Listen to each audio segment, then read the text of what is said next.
Hello friends, मैं doctor Renu Gehlot health care व Renu IVF Kanpur से।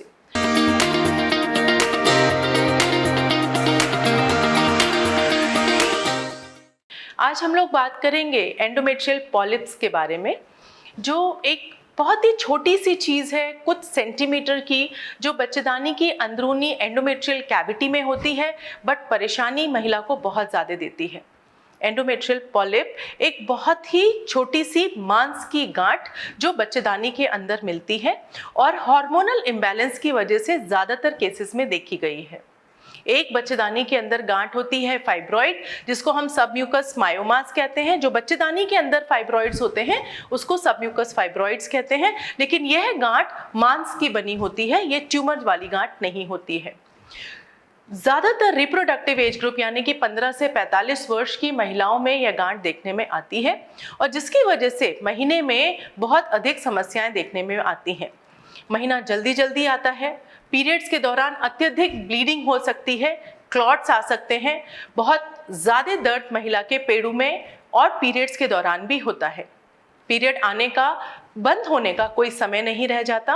इसको हम अपनी लैंग्वेज में पॉलीमेनोरेजिया, मीनोमेटोरेजिया जैसी टर्म्स कहते हैं।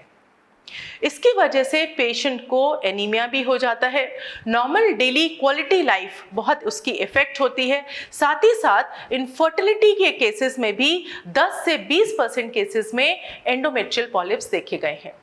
आज के ज़माने में जब हमारे पास हिस्ट्रोस्कोपी जैसी एक बहुत ही आधुनिक टेक्निक है, जिसमें हम नीचे के रास्ते बच्चेदानी के अंदर जाते हैं, बच्चेदानी को नॉर्मल सलाइन से मशीन के द्वारा फुलाते हैं, एंडोमेट्रियल पॉलिप को देखकर और एक सिंपल सिजर, कोल्ड सिजर के द्वारा उसको कट कर देते हैं।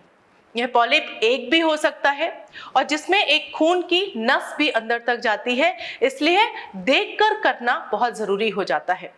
एक पॉलिप हो, दो पॉलिप हो, कईयों पॉलिप हो, सभी पॉलिप्स को हम एक ही सिटिंग में हटा सकते हैं।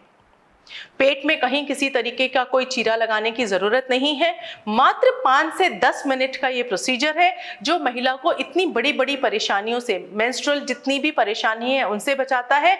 और पॉलिप निकालने के बाद अगर इनफर्टिलिटी की समस्या है महिला को, तो कंसेप्शन के चांसेस 60 से 70% तक बढ़ जाते हैं। लेकिन यह बहुत ज़रूरी है कि अगर आपका पॉलिप निकाला गया है तो उसकी बायोप्सी अवश्य कराएं, क्योंकि यह देखा गया है कि 45 वर्ष से अधिक महिलाओं में यह पॉलिप किसी बच्चेदानी के कैंसर का लक्षण भी हो सकता है।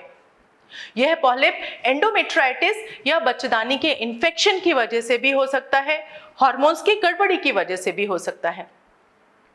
दोबारा होने का इसका चांस किसी भी महिला में 10 से 20% तक होता है, लेकिन अगर आप प्रॉपर चेकअप में रहते हैं, इन्फेक्शन नहीं होने देते हैं, तो यूजुअली पॉलिप रीअकर नहीं होता। आशा है अब आप एंडोमेट्रियल पॉलिप के बारे में अच्छे से जान गए होंगे। इसके बारे में कुछ भी और जानकारी के लिए अवश्य से कमेंट बॉक्स में लिख दीजिए और वीडियो को लाइक, शेयर और सब्सक्राइब अवश्य कीजिए।